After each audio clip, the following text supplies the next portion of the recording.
Good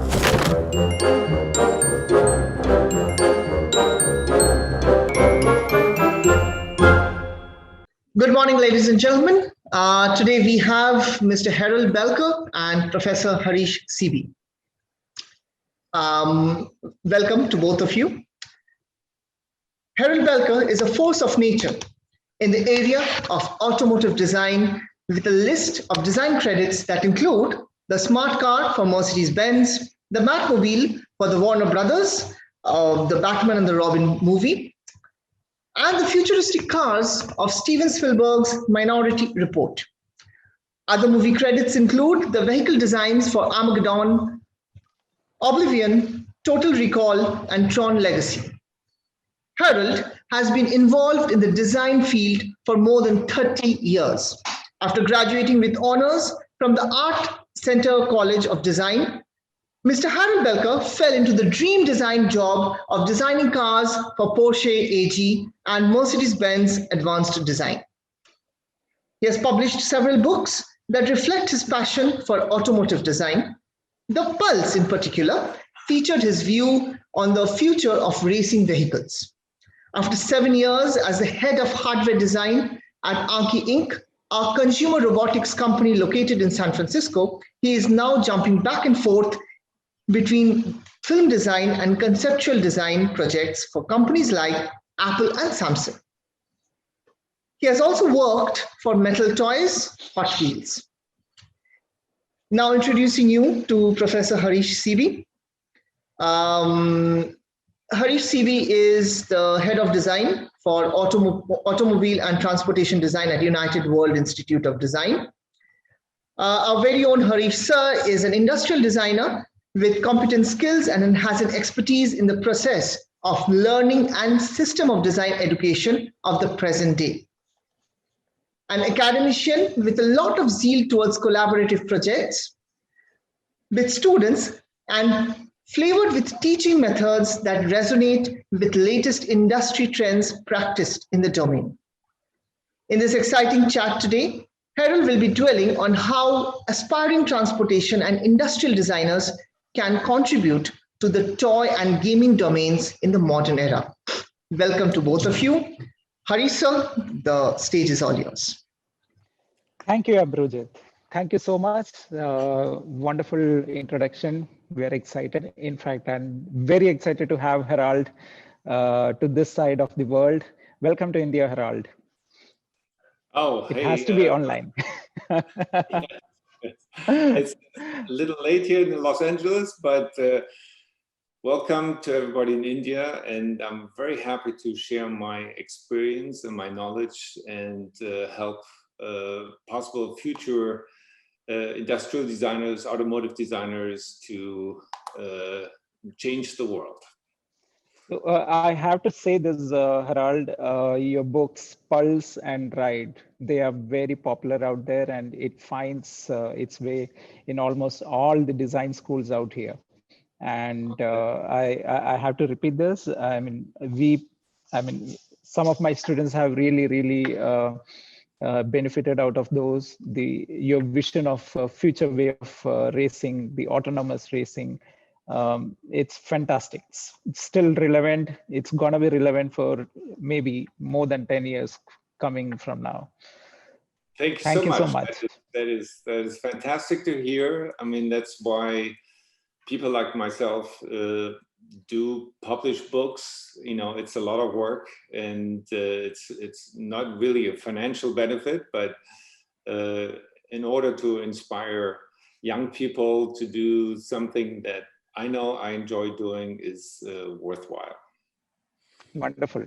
So, Harald, we know that you are an alumnus of Art Center Pasadena, and you have done your transportation design. And could you just take us through your design journey from 1990s? I think that is when you have got into the world of design. Yes. So, I mean, I studied engineering before I went to Art Center. But I wasn't ready to work quite yet. So I found out about studying automotive design, and Art Center in California seemed, I'm German, so it seemed like a perfect place to spend another 3.5 years. So I chose Art Center and I got accepted. Going through the program, which is quite challenging, I got job offers from Mercedes and Porsche, and decided to go first for Porsche. And then after a few months, I had an offer from Mercedes standing to go back to Los Angeles and open a advanced design studio in Los Angeles. So I took them up on that offer. Porsche wasn't very happy about it, but that's how life goes. And we did some fantastic projects. The smart car was one. We basically every year at Mercedes, you work on a new line of vehicles. So the SUV was one of the first ones that we also designed, and it very much looked like the production vehicle. But I also knew that I was not somebody who would thrive in the corporate world. So I decided to leave Mercedes and see what else is out there. And I got very lucky with getting into the film industry. And right away, I got to design the Batmobile. So, I mean, as any one of your students will know, the dream of designing a Batmobile is probably something that just does not happen in any day. So, but it happened to me, and that opened up a whole new world of design in film.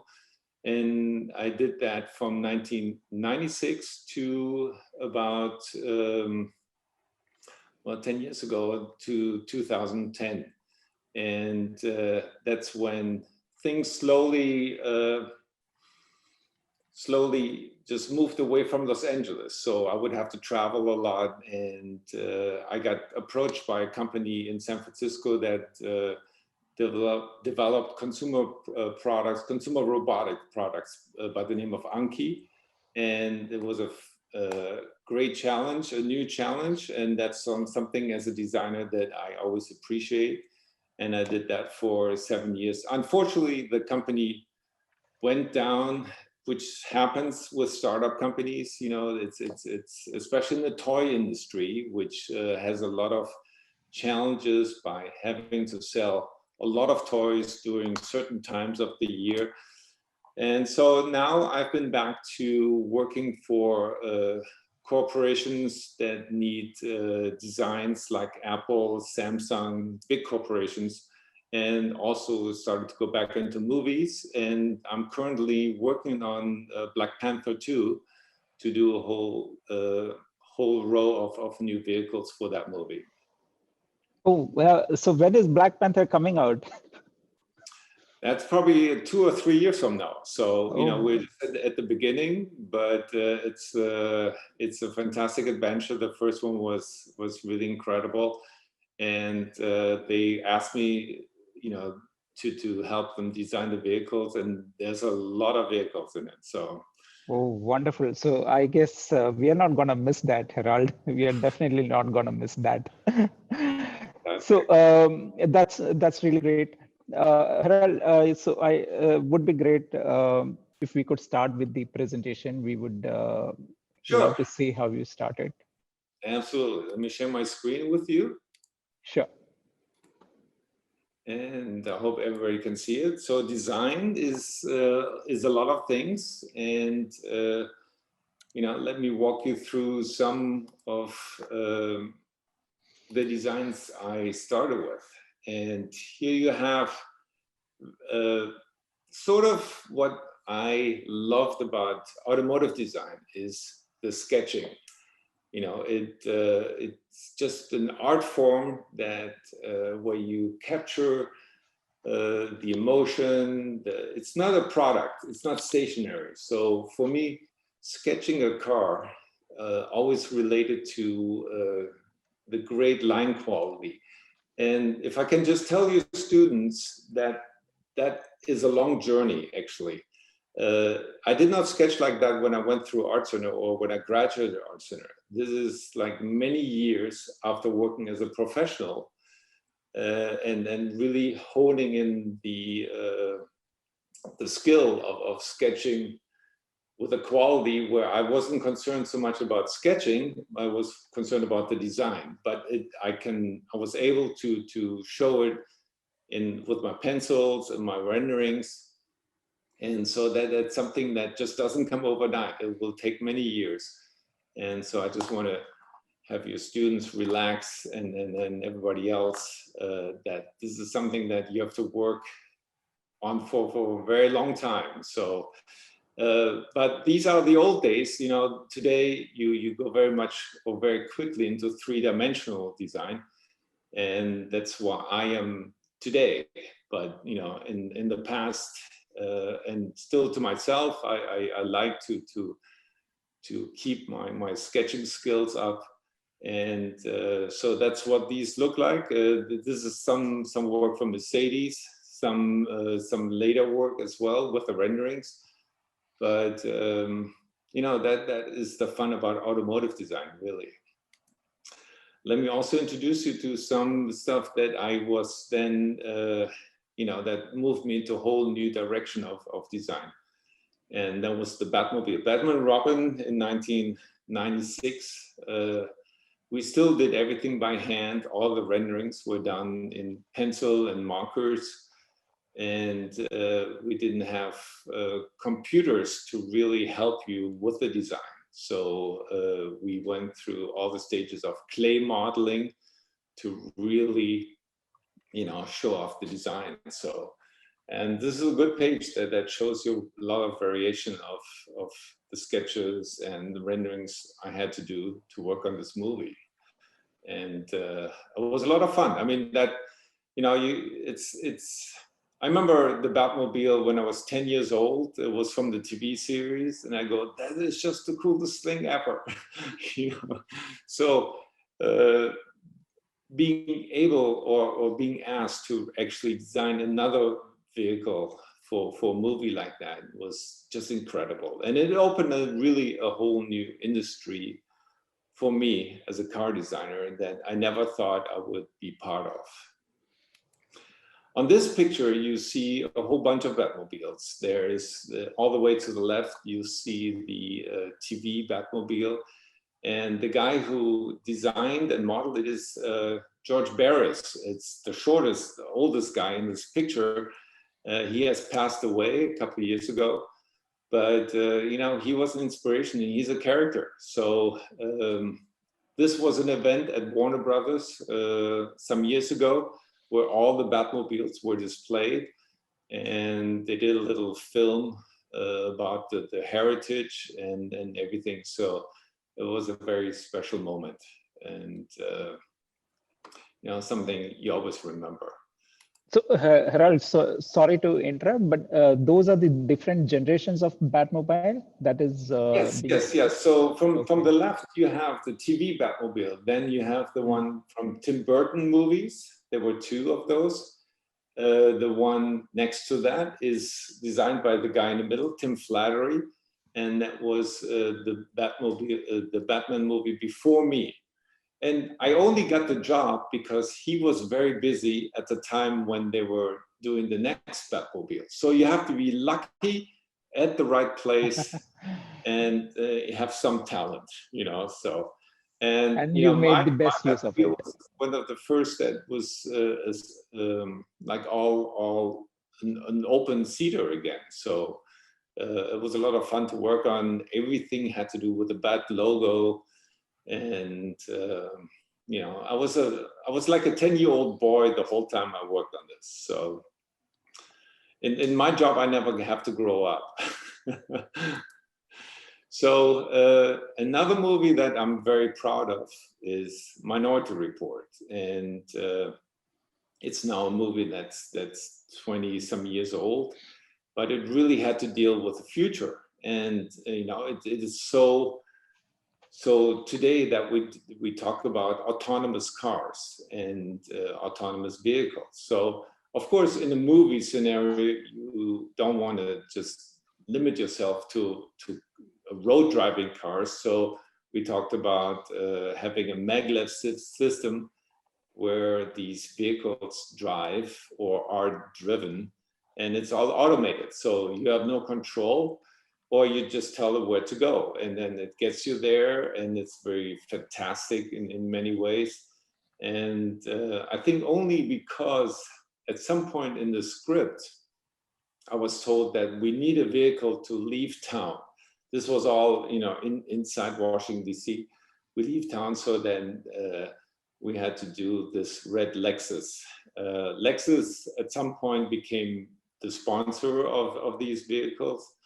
And that just means that they're going to bring a lot of money to the production.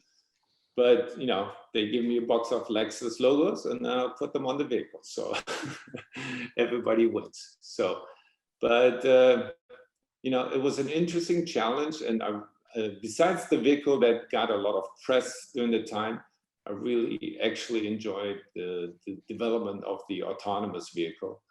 And we did a fantastic model of the red Lexus. And I'm just calling it red Lexus because we never came up with a name for it. It was just, the color was red because that's an exciting color. And it was a full functional electric motor powered vehicle that worked for the movie really well. I also want to share some other things. I mean, movie or entertainment design is not just cars.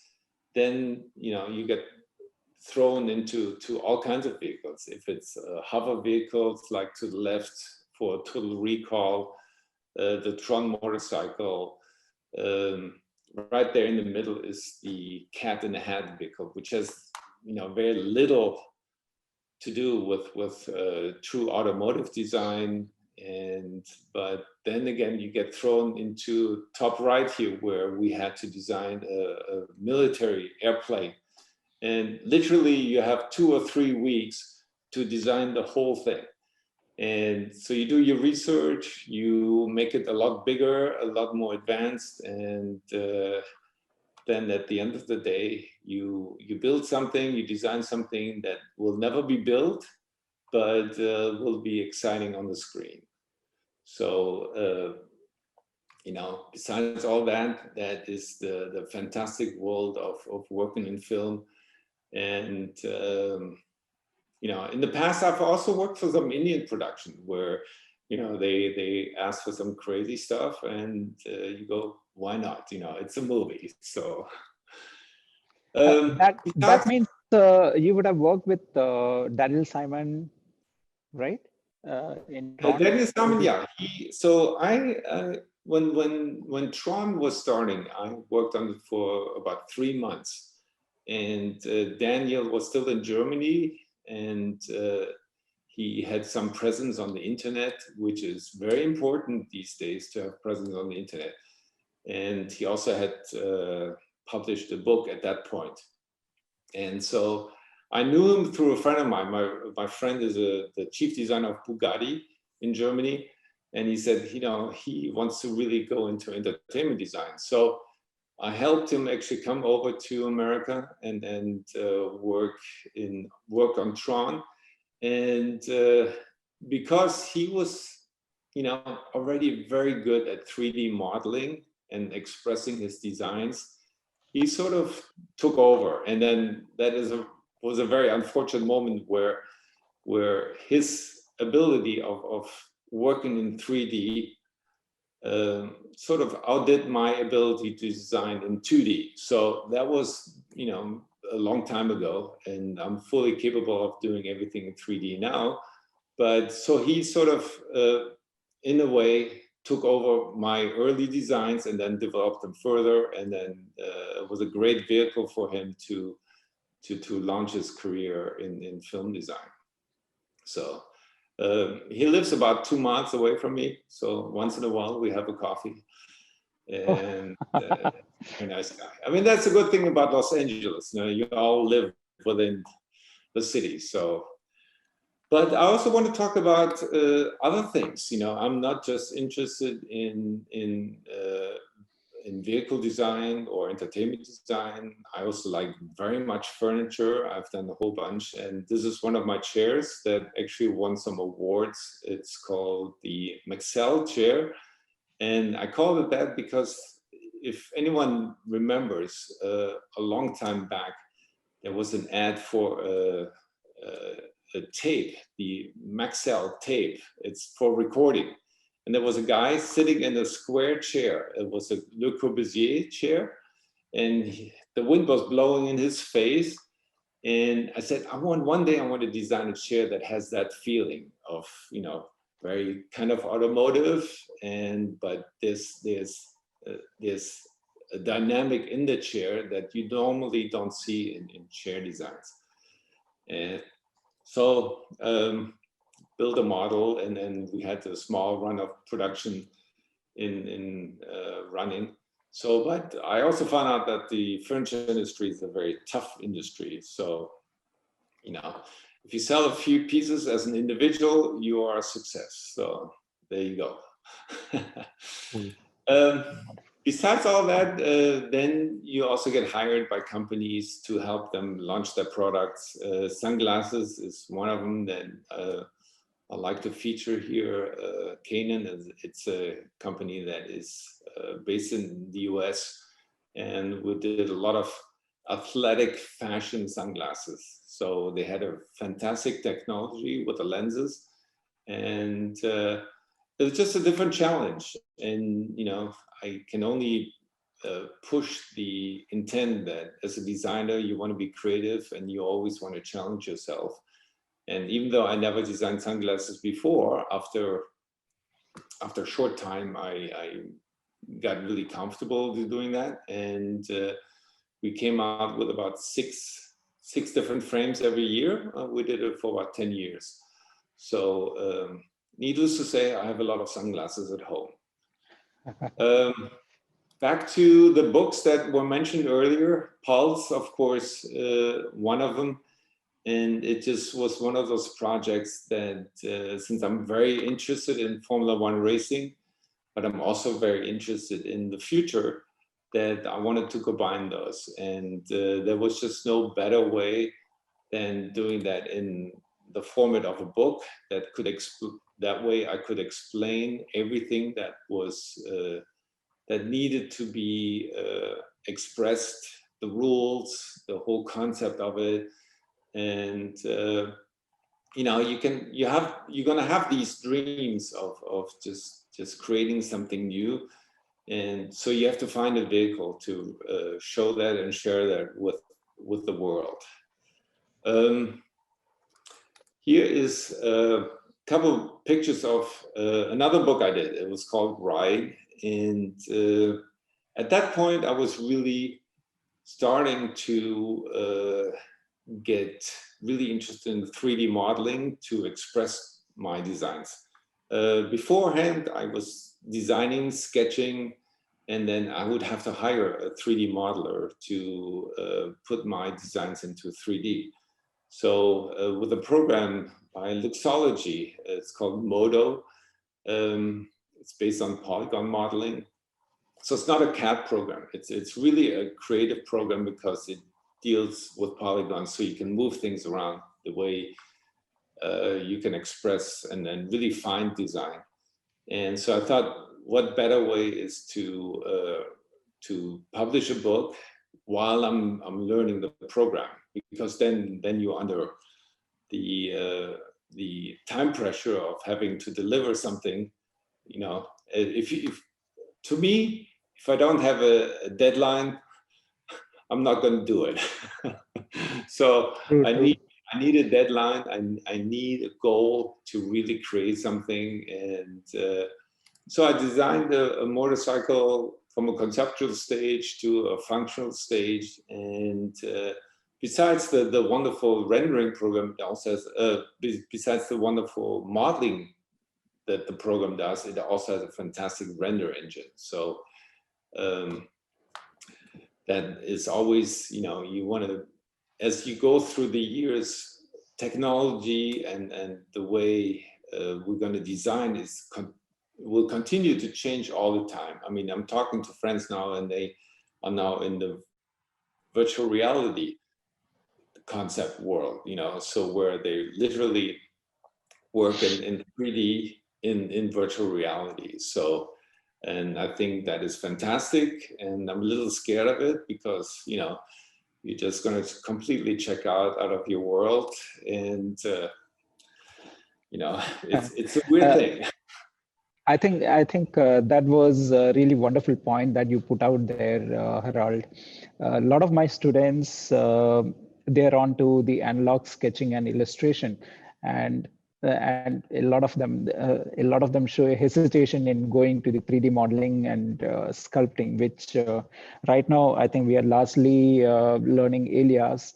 But I think, yeah, Modo is something which you use, and according to you, it helps in quick conceptualization on 3D. It should be a good learning for our students. I think they should not ignore the 3D skills, right? No, Isn't it? absolutely not, because it really, in 3D, you can very quickly express what you're trying to show. And so it's just a shortcut of doing it quicker. You know, you don't go through the whole design stage and then model. You know, these days I do some sketches and then go right into model and then explore my design in the 3D world. So, but it's nothing that again, you know, it's nothing that comes overnight. It takes time, and you have to find the way that it works for you. All right. So, Harald, one another question that I had was, you worked in movies like Minority Report, where you are dealing with Steven Spielberg on one hand, you are dealing with Tom Cruise on the other, and you're dealing with a production designer.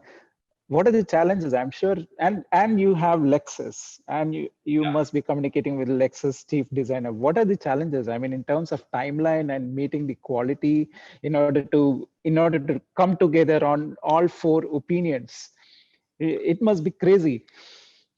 It is. So the one good thing in film is you don't have time.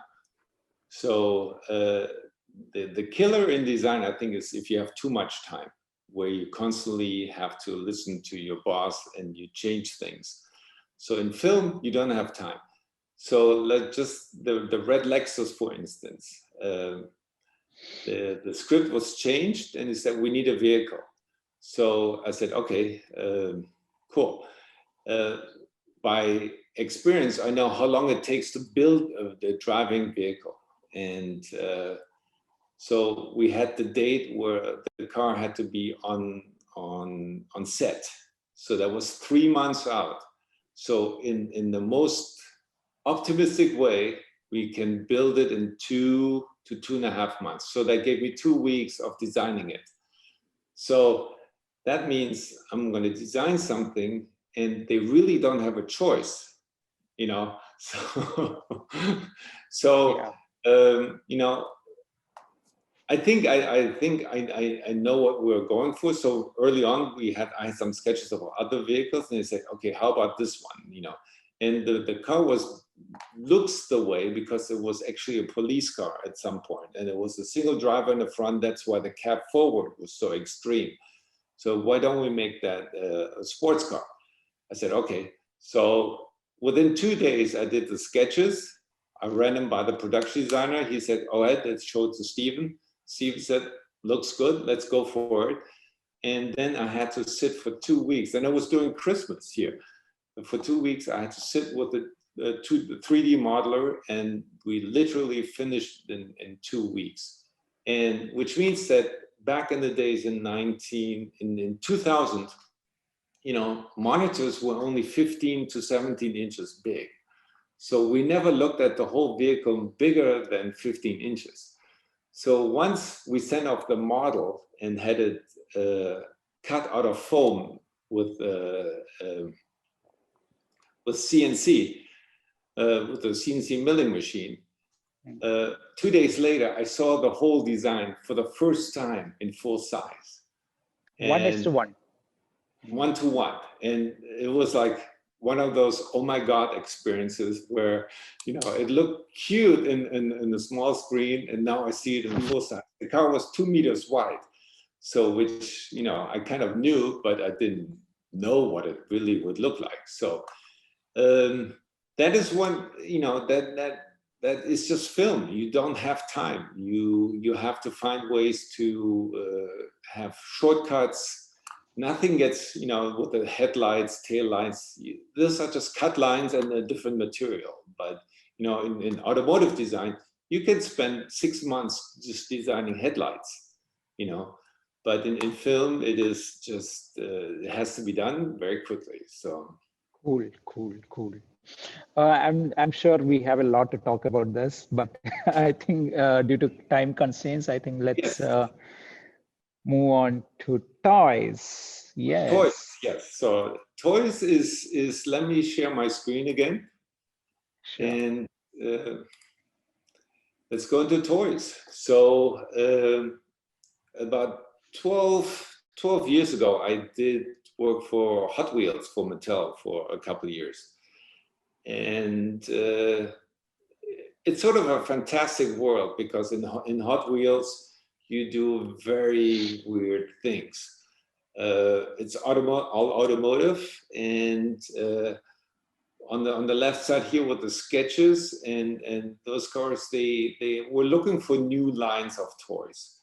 But you also have cars like the top orange one here, where they have weird proportions. So they take classic cars and they just tweak them, like the long tail. Bottom left here, that's the Tim Burton Batmobile, and the theme was that the front is twice as big as the rear. So, you know, these were challenges that that Mattel produces, and I was lucky to have here with the HP Roadster and the cruise missile that. No, the cruise missile is this 1950s GM design where, you know, it was a show car based on rockets. What they did in the 50s. The Firebird. Yes, and so, you know, make that look fantastic. So. But with the Roadster, HP Roadster, I said, if I do all these vehicles for you, I think I did about 12 cars for them. I want to have a couple that are my own design, and they kind of represent me. So the HP Roadster and the one here in the middle, the orange one, those were the ones that were licensed to me.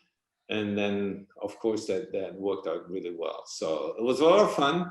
A lot of sketching, a lot of coming up with great new ideas.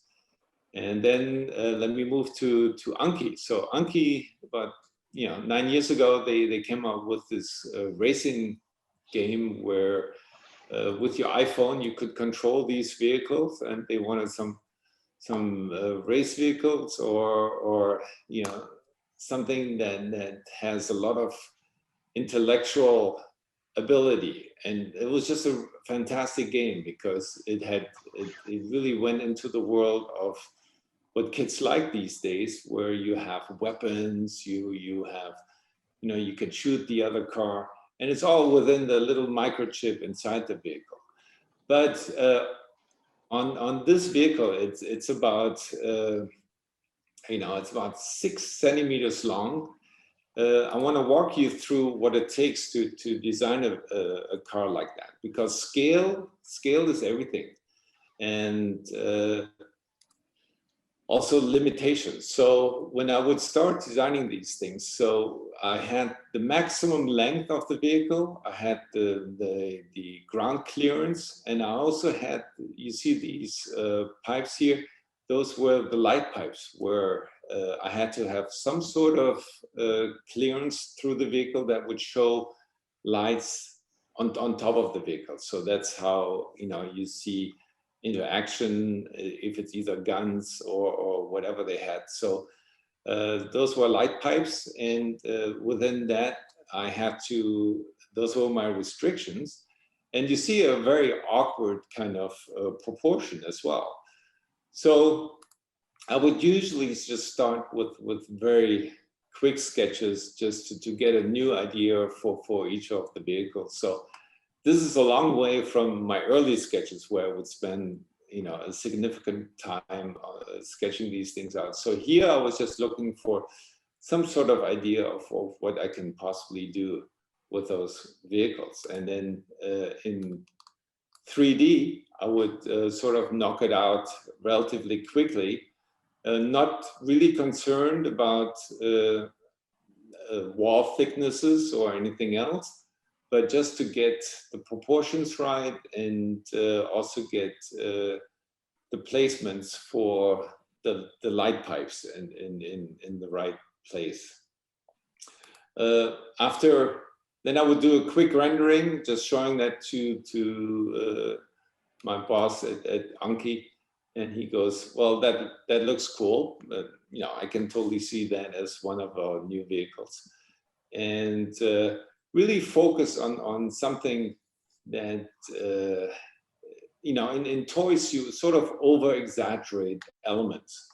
So you have the intakes, you have things on the side, but if you see the next image, you'll see how things become really muted because of wall thicknesses, cutback, you know, all kinds of things, draft angle. So it was a little bit of a learning experience to recognize, and then in the future design around all these limitations. And but in the end, they usually worked out really well. And here's just a nice rendering of that same vehicle.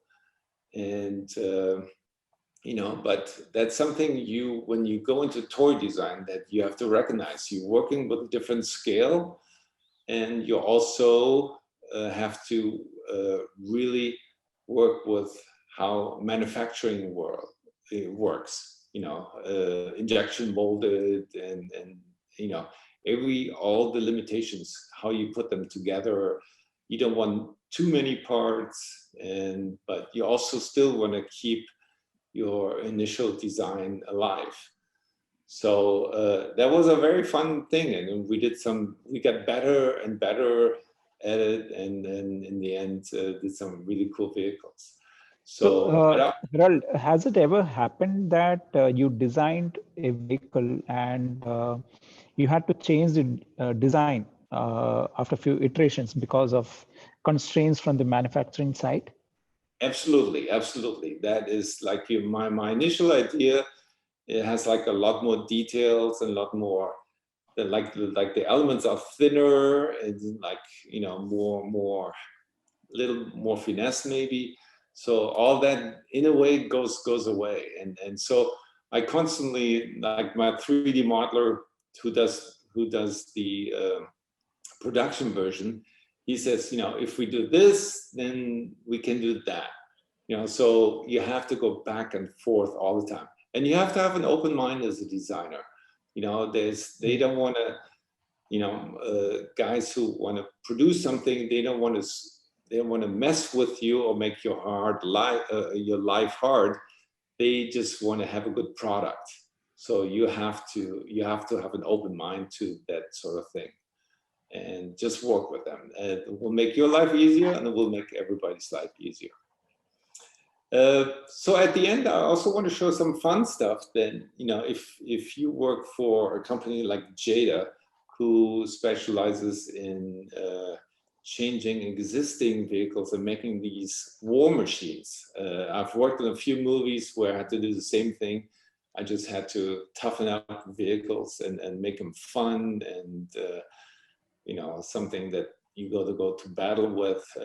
So, you know, there's so many avenues of, especially automotive toys and the way you can take it, that you not always have a chance to create something completely new. A lot of times you have to work with something that already exists, and then you change it to a very specific feature. So that's about it for my work. And then if you want to see anything else, I also have a website, haraldbelker.com, and please roam around and you'll see a lot more stuff. Oh, that was wonderful, Harald. That was really amazing. Just one thing, when you worked in Mattel, could you just throw some light on the workflow? Like you're in your studio, you're sitting, or you're working for Mattel, and you're churning out concepts. And what happens? Does it go out of the US? Usually these are manufactured in Malaysia or China, right? So Yes. you must be making an iteration or a model to get reviews, and again you would be giving a review, and then the final die cast or the injection model comes out. So can you just take us through that stages? What is the typical process? Well, so you send off your sketches or your model, and it's sort of incredible, especially for like Hot Wheels, Mattel. There are people who take your drawings, and back in the days it was just all the views: top, side view, front view, and a view of how the four different materials are staggered. And they work with that, and they work in the material. What was that material that he worked in? It's a very soft material, but the way they interpret your design was just incredible. I mean, that was just Hot Wheels back 15 years ago. So you would get a model that's like 4 times the size of the actual model, but they interpreted your design to everything. Just from your sketches?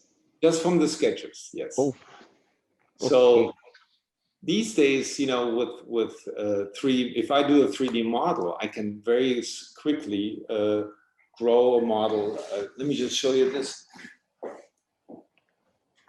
So I can very quickly grow a model with stereolithography, So I just send this model off, and then 2 days later, I get a model in this resin, and it has every detail that I want. So I'm not sure how some of the companies work anymore, but at Anki, it was the same thing, where we just, you have the 3D data, and you save it out to be like grown in the polymer, and then you have the 3D model of it. Wonderful. That's really wonderful. So the other thing which I wanted to know was, so we have a bunch of, we are a transportation design department out here in India. So do you feel transportation designers contribute well in the field of toy design? Well, it's a very specific field, It's just like film or toys. Transportation is just a very small portion of being creative and being a designer. So, so you have to be good if you want to get into that. And but if you don't, I think that this design is there's so much to design that don't get discouraged if you don't end up in the automotive design, so that there's a lot of other things that, like my graduating class from Art Center, we were 12 people, and 3 only ended up in automotive design. And the others just started product design or something, or became entrepreneurs, and then came up with some fantastic product. And I'll tell you, they're a lot richer than the car guys. I think that's a great piece of advice for all the transportation designers as well as the industrial designers out there. I think don't just stick to one profession. Spread your wings to whatever you get to design. And I think Harald has been stressing on few things: change, change is required. I mean, you need to work on really different things. A frequent change of projects is very much required in a designer's life to keep us all fresh, isn't it, Harald? Absolutely. Yeah, and I noticed you are one of those very few persons out there, creative designers who out there who follow the aspect of form follows function. You don't just make something out of the blue and just make it not working. It always has to have a context. I mean, it's very much visible from your work in Minority Report. Everything is very detailed. The maglevs are very detailed. It's almost like production spec. It is just that technologies will go for a run researching on how to make it possible. So thank you, Harish. Thank you, Harish. Yeah. Hi guys. I kind of hate to break in. It was such a wonderful session, but sadly we've kind of run out of time. Okay. But thank you, Harald. Thank you, Harish. It was a lovely session. Honestly, it was a visually fantastic session as well. A treat for all the automobile lovers out here. Getting to see the Batmobile in a very different environment, and of course getting to meet the designer behind it is probably a childhood dream for all of us back here. And you said that, and I'll quote you, design and conceptual thinking does not come overnight. You need to remain committed to it. I think this particular thing resonated so much with designers and students out here as well. That is something that, thank you for saying that and sharing that. Again, thank you for speaking about the importance of design and its correlation with time. That design becomes sort of invalid with time. If you don't kind of do something at the right time, you lose out. Again, huge words of practical wisdom. Thank you, both of you. Thank you, Harald. Thank you, Harish. And to all the participants who joined us today, thank you so much for joining us. Thank you so much for making this particular session so very special. Have a great day ahead, both of you. Thank you. Thank you, guys. See you soon again. Yeah. All right. Bye. Bye, Harish. Thank you. Thank you, Harald. Thank you. Yeah.